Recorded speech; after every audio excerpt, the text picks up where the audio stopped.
currently, Laos has no national power grid. So this map shows some of the power distribution. It's a little bit old, but not much has occurred between 2013 and 2016 in terms of new power grid development. And Laos has 3 grids in the north that are connected, and then 1 in the south that is not connected.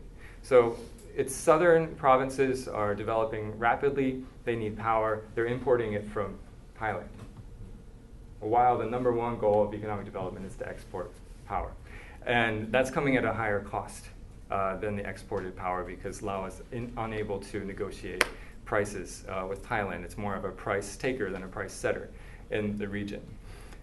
The distribution mechanism currently, if we think about, take a step back, if we think about power grids, these are typically public goods provided by a national government, and that need to be there to help to assist these newer projects that are being built plug into a distribution system that will also not only benefit the export of power or the distribution of power, but benefit those projects themselves.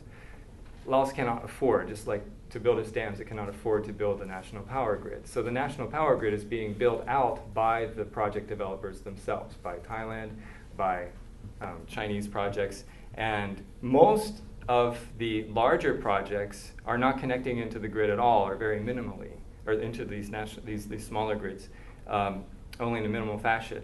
Most of them are taking 500 kilovolt lines from the dam, stretching it across the border to Thailand, that plug into a mall in Bangkok, if we can go there.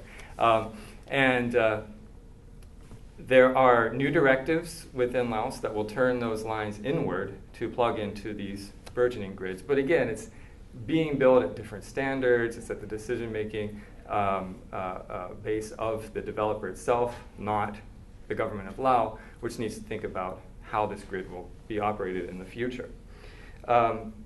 The benefits to a grid are many.